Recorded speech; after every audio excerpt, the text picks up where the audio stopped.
Well, good morning, everybody. It is Dave and Bo. Bo's enjoying the sunshine before it gets a little bit too hot. Yeah, it's too hot. It is so hot here in Southern California.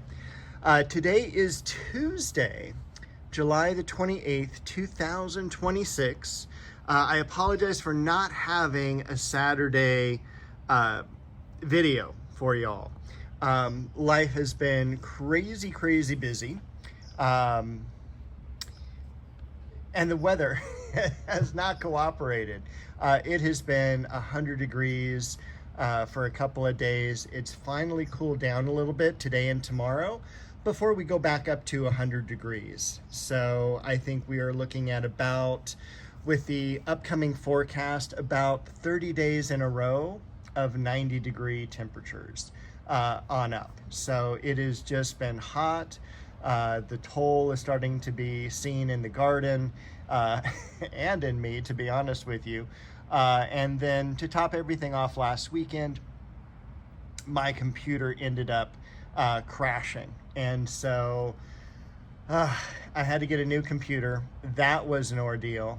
And of course, getting a new computer, you've got to reload everything and transfer things, and the school semester I'm teaching summer is ending, and so it is one thing after another.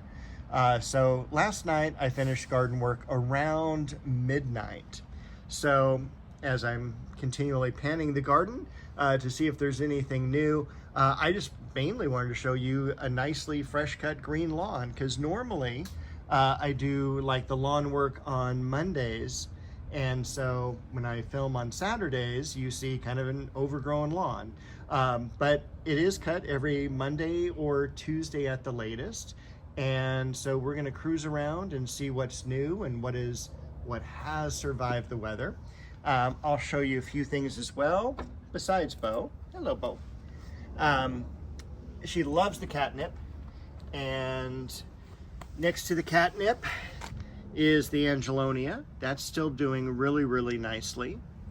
We've also got an off-season bloom on this beautiful daylily. The Eugenia is looking very nice. That is holding up and right next to the air conditioning unit, so I can't complain about that. Over here, I'm glad I moved all the 1-gallon Japanese maples back here, and I'm also glad I didn't plant the Satsuki azaleas yet because they are enjoying the shaded area. It has just been so unseasonably warm here. This is the blood lily. Another one coming up over here, and there'll be one coming up right from there as well. Variegated dogwood, the threadleaf Japanese maple,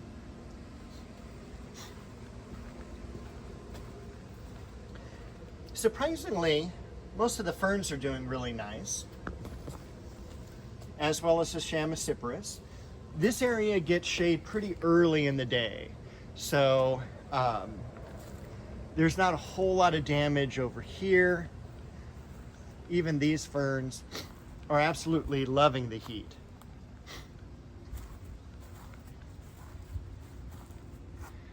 Definitely that euphorbia is.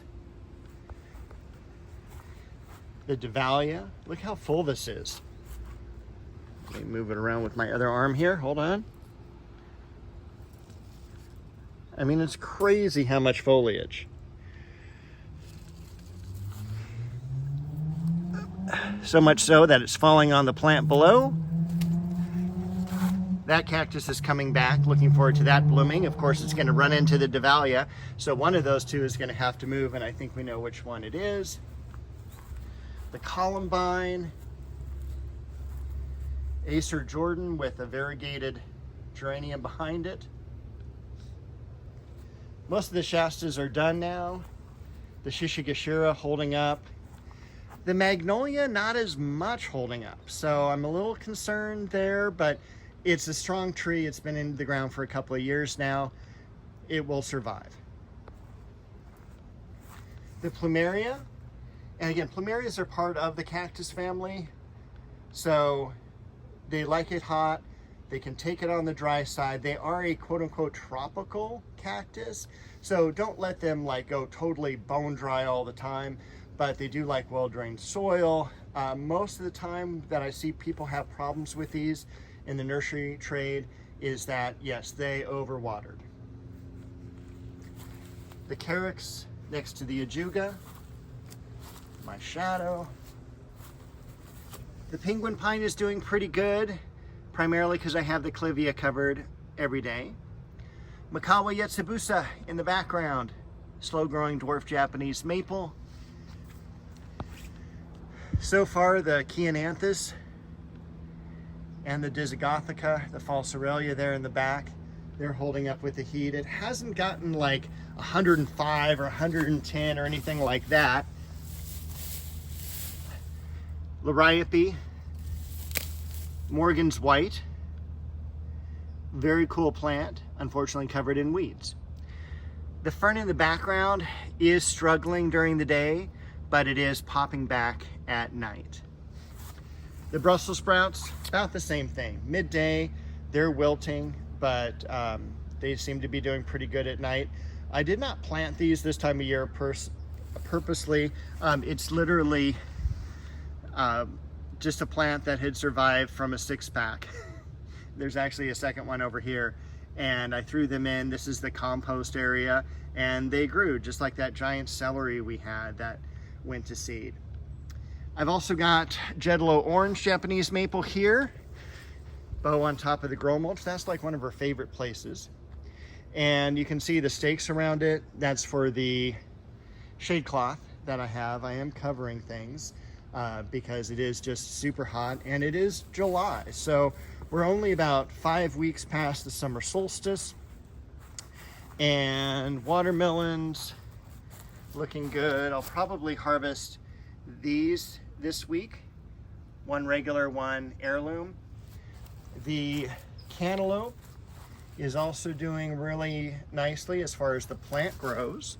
There are some cantaloupes down in here, but not ready yet. There's Bo. We've got a few cherry tomatoes that are turning. We've got some lemon boy that are turning color. We have also had some animals eating some of the tomatoes, like this one here, Momotaro. I'm going to harvest this one probably today, Beefmaster. Nothing else really to report. Cucumbers. And I think that is it. How is the rose garden doing? It's doing okay. What's doing great is this Japanese maple bronze age. This comes out of the Mr. Maple Company, introduced by Buckholz Nursery up in Oregon. It has just done terrific. I don't even see any leaf burning, and as you know, it's been hot, so I can't complain. The Berberis, that's holding up pretty well. The Dahlia, the Westringia. I've got some off blooms, which is kind of weird on the Cecile Brunner, but it's nice to see.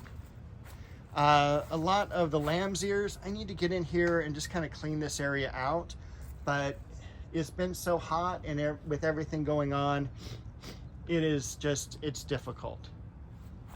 So some perfect moment roses budding up. You can see the dogwood definitely is struggling. I've been throwing shade cloth on top of that, and hopefully that will survive the summer. It survived last year. It almost completely defoliated, so it is well ahead of the game this summer, and it is more established. It's been in the ground an extra year. The first time it's actually been in the ground for a full 2 years in any one location. It's been moved a couple of times, but you know, it is surviving at least. What's been thriving, though, I mean, take a look at that. This is the almond bush, and almond bushes related to the lemon verbena. This is going to get to be a small tree, 12 to 15 feet.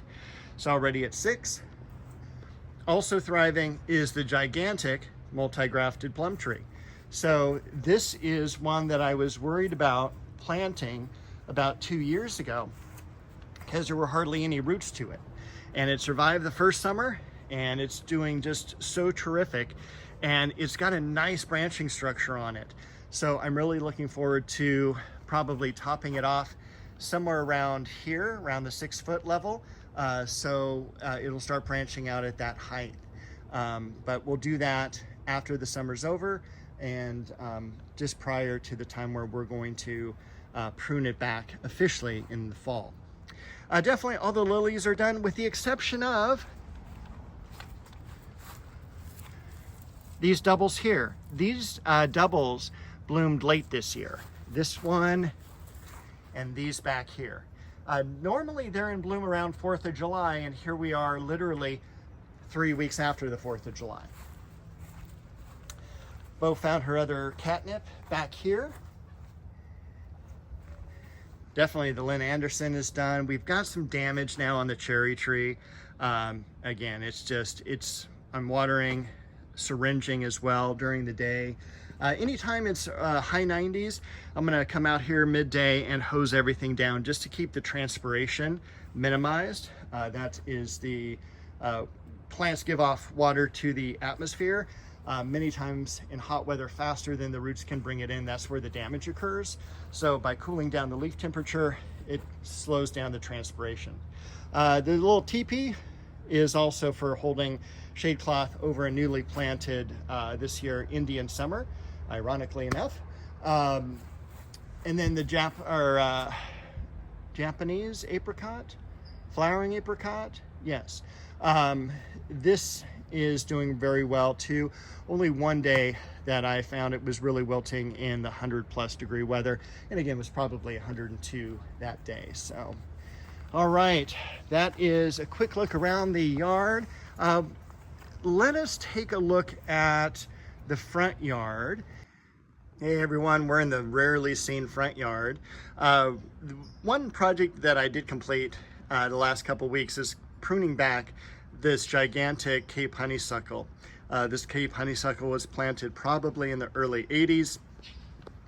For a vine, take a look at the girth of those stems. I mean, this is a massive, almost tree-like trunk. It is a very fast grower, gets up to 15 feet, if not 20 feet in height. And it is a very, what we would call woody shrub.